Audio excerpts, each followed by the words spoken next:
Sita Ravi interview. Sita Ravi interview. Sita Ravi interview.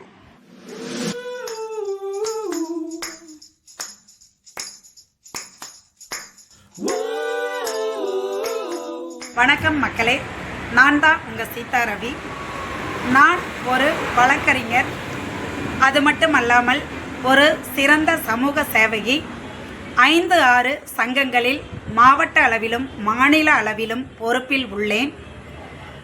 அதாவது நான் ஒரு பாடலாசிரியர், குறும்படங்களை இயக்கியும் அதிலே நான் நடித்தும் உள்ளேன். அது மட்டுமல்லாமல் வேறு சில படங்கள் இயக்கவும் திட்டமிட்டுள்ளேன். நான் ஒரு கவிதாயினி. முரசொலி அறக்கட்டளை சார்பில் நடந்த கவிதை போட்டிகளில் 2-3 முறை மாவட்ட அளவில் பரிசுகள் வென்றுள்ளேன். மாநில அளவிலும் நிறைய போட்டிகளில், பேச்சு போட்டிகளிலும், கவிதை போட்டிகளிலும், கட்டுரை போட்டிகளிலும் கலந்து கொண்டு மாவட்ட ஆட்சித்தலைவரிடம் நிறைய பரிசுகள் வென்றுள்ளேன். எனது அண்டர் கிராஜுவேட் டிகிரியிலும் போஸ்ட் கிராஜுவேட் டிகிரியிலும் கல்லூரியிலேயே முதல் மாணவியாக நான் வெளியே வந்துள்ளேன். நான் ஒரு சிறந்த மேடை பேச்சாளர். விசு ஐயாவின் அரட்டை அரங்கத்திலும் மக்கள் அரங்கத்திலும் 2-3 முறை பேசியுள்ளேன். அது மட்டுமல்லாமல் நான் ஒரு அன்பான பெண்.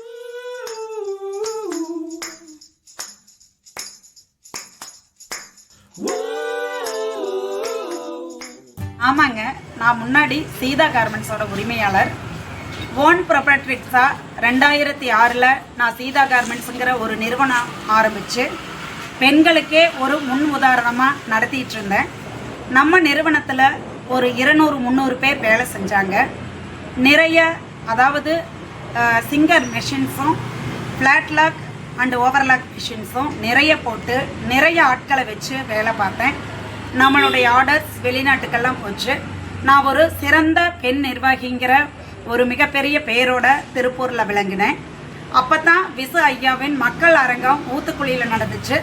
அப்போ நான் ஒரு பெண் என்பவள் மூளையிலே முடங்கி கிடக்கும் ஒரு இனம் அல்ல, அவள் ஒரு அக்னி குஞ்சு. நாங்கள் அக்னி குஞ்சாக வாழ்ந்து கொண்டிருக்கின்றோம் என்பதை முன்னுதாரணமாக நான் மக்கள் அரங்கத்தில் பேசி உள்ளேன். விசு ஐயாவின் மிகப்பெரிய பாராட்டை பெற்றேன். விசு ஐயா என்னை சிறந்த பேச்சாளர் என்று இறுதியில் போடும் அளவிற்கு மிக சிறப்பாக பேசினேன். நமது சீதா கார்மெண்ட்ஸ் நிறுவனம் பல கம்பெனிகளுக்கு ஆர்டர்கள் எடுத்து செய்து தந்தது. அது மட்டுமல்லாமல் வெளிநாட்டு ஆர்டர்களும் செய்து கொடுத்தது. நிறைய பேருக்கு வேலை கொடுத்தேன். கணிசமாக ஒரு 100 பெண்கள் நம்மிடம் வேலை பார்த்தார்கள். அது மட்டுமல்லாமல் ஒரு 200 ஆண்கள் நம்மிடம் வேலை பார்த்து ஒரு மிகப்பெரிய நிறுவனமாக நமது நிறுவனம் செயல்பட்டது. சீதா கார்மெண்ட்ஸ் என்றாலே திருப்பூரில் நல்ல புகழுடன் விளங்கியது. அது இன்னும் நினைக்கும் பொழுது எனக்கு மிகவும் பெருமையாக உள்ளது.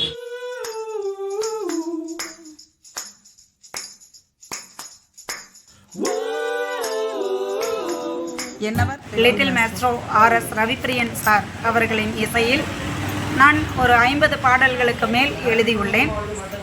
அந்த பாடல்கள் அனைத்தும் வெளிவரக்கூடிய நிலையில் உள்ளது.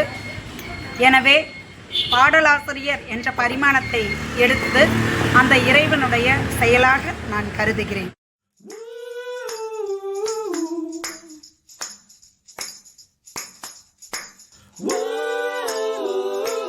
என்னை மிகவும் கவர்ந்த பாடல், எனக்கு மிகவும் பிடித்த பாடல் என்று சொல்லக்கூடிய பாடல் உயிரின் உளவாளியே என்று தொடங்கக்கூடிய பாடல். அந்த பாடலில் 2 வரிகளை உங்களிடம் பாடுகிறேன். உயிரின் உளவாளியே, தாலி கயிறின் களவாணியே, இதய மகராணியே, நான் உனக்கு எஜமானியே.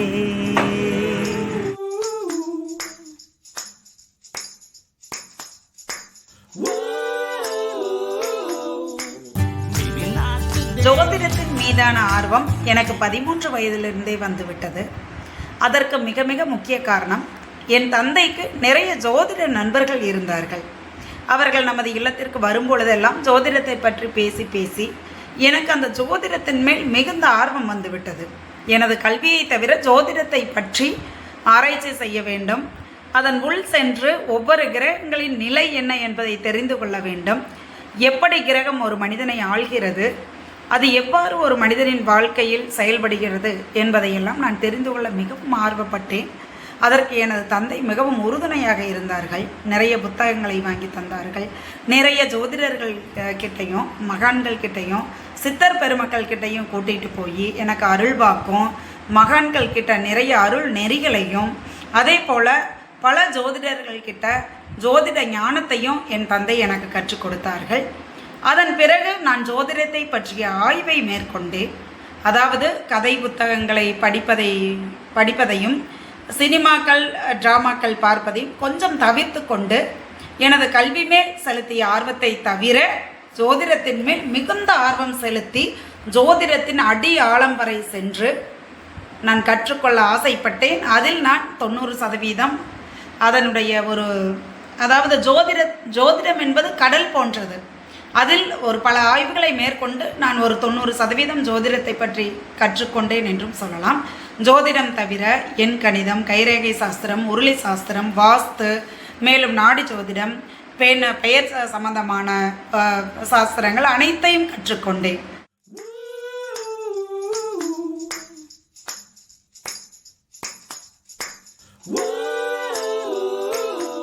என்னுடைய எதிர்கால திட்டம் ஜாஸ் என்ற குரூப்பை 1 வருடமாக ஆரம்பித்து இயக்கிக் கொண்டிருக்கின்றோம். ஜாஸ் என்பது ஜீசஸ், அல்லாஹ், சிவா, சித்தார்த் சோசியல் சர்வீஸ் என்பதாகும். இந்த ஜாஸ் குரூப்பின் நோக்கம் என்னவென்றால், என்னுடைய கணவர் கம்போசிஷனில் வந்த சாங்ஸ் அனைத்தையும் உலக மக்களுக்கு பரப்பி அதன் மூலம் வரும் வருமானத்தை ஏழை எளிய மக்களுக்கு, இயலாத மக்களுக்கு நாங்கள் இந்த சமுதாயத்திற்காக உதவி பயன்பெற வேண்டும் என்ற நோக்கத்தோடு செயல்படுத்தி கொண்டு வருகின்றோம். இதுவே எங்களுடைய உயரிய நோக்கமாக நாங்கள் கருதுகிறோம். அதற்கு எல்லாம் வல்ல இறைவன் எங்களுக்கு அருள் புரிய வேண்டும்.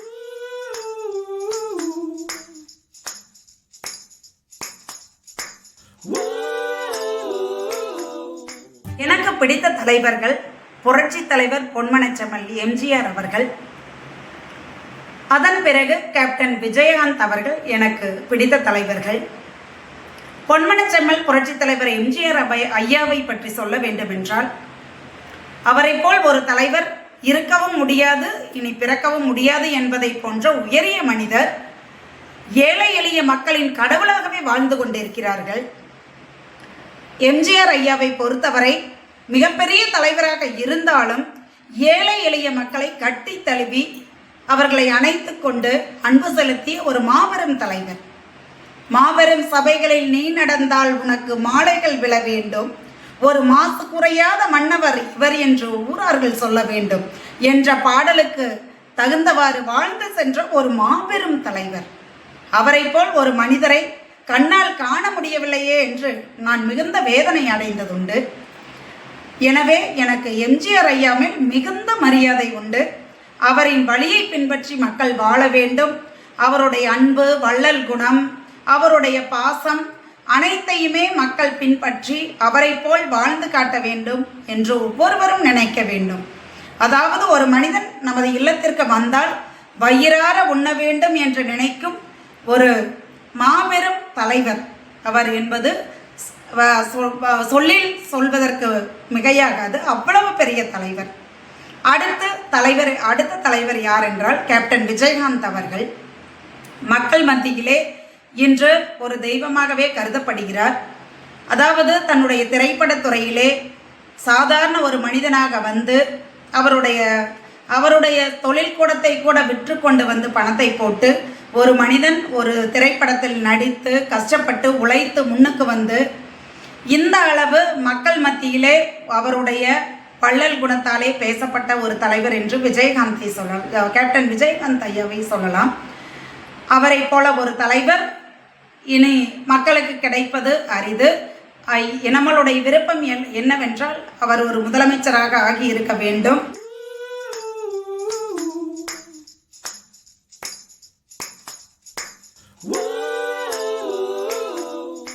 ஆமாங்க, நான் சிறந்த ஓவியர். நான் சின்ன வயசில் வரைகிறதுல ரொம்ப ஆர்வம். பள்ளி பருவத்தில் நான் வரைகிற ஓவியத்தான் என்னுடைய டீச்சர் மிகவும் பாராட்டுவாங்க. என்னுடைய ஃப்ரெண்ட்ஸ் எல்லோரும் எனக்கு வரைஞ்சி கொடுன்னு கேட்குற அளவுக்கு ஓவியத்து மேலே எனக்கு ரொம்ப ஆர்வம். ஓவியம்னா உன்னை பார்த்தா அப்படியே வரையக்கூடிய ஒரு திறமை இருக்குது. அதன் பிறகு அப்புறம் கல்வி, பல கலைத்திறமைகள் அதன் மேலே உள்ள நாட்டத்தில் அந்த ஓவியத்தை ஆர்வம் கொஞ்சம் கொஞ்சமாக குறைஞ்சிருச்சு. அப்புறம் வரையக்கூடிய ஒரு நேரங்களும் கொஞ்சம் நம்மளுக்கு கம்மியானதுனால நம்ம கொஞ்சம் அதில் கான்சன்ட்ரேஷன் பண்ண முடியல. அதுலேயே ஒரு ஆர்வத்தோடு கான்சன்ட்ரேட் பண்ணியிருந்தால் ஓவியத்தில் ஒரு மிகச்சிறந்த ஓவியராக வந்திருப்பேனா என்பது கூட எனக்கு தெரியல. பட் ஓவியன்னா நல்லா வரைவேன். அப்படியே உன்னை பார்த்தா அப்படியே வரைவேன் அப்சல்யூட்டாக.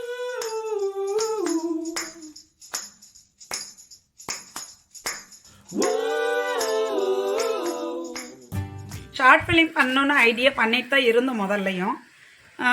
இப்போ திடீர்னு ஒரு திகில் சம்மந்தமான ஒரு ஷார்ட் ஃபிலிம் பண்ணணும் அப்படின்னு நினச்சிட்டு இருந்தோம். திடீர்னு ஒரு டாபிக் ஞாபகம் வந்துச்சு, அது பண்ணினோம். சிறப்பாக அமைஞ்சது. உண்மையிலே பெருமையாக இருக்குது.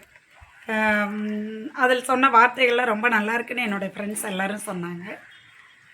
உண்மையிலேயே அது ஒரு டிஃப்ரெண்ட்டான ஒரு அனுபவம் தான் நான் சொல்லுவேன்.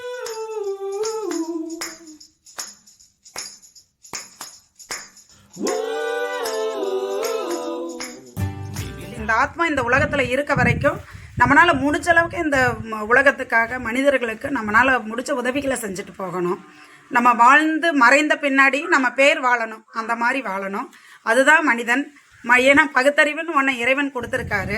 5 அறிவு விலங்குகளுக்கு பகுத்தறிவுங்கிற ஒரு தன்மை இல்லை, மனிதனுக்கு பகுத்தறிவுங்கிற ஒரு தன்மை கொடுத்துருக்காரு. அந்த பகுத்தறிவை வச்சு நமக்கு மட்டும் வாழாமல் பிறருக்காகவும் வாழ்க்கை வாழணும். பேராசை இல்லாத ஒரு தன்மையை நம்மளே வளர்த்துக்கிட்டு இந்த உலகத்தை விட்டு போகிறப்ப நல்லவன்கிற பேரோடு போகணும். அதுதான் நான் சொல்கிற கருத்து.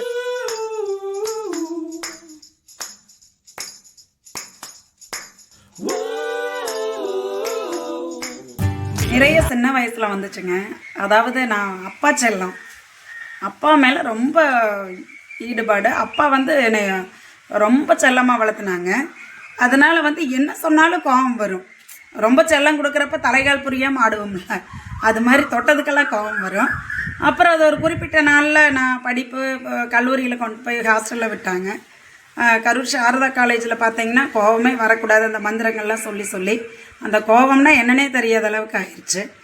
அப்புறம் அன்பாக இருக்கணும், கோபப்படக்கூடாது அப்படிங்கிற ஒரு கொள்கை என் மனசுக்குள்ளே வந்து கோபம்னா என்னன்னே தெரியாத அளவுக்கு இப்போ மாறிட்டேன்.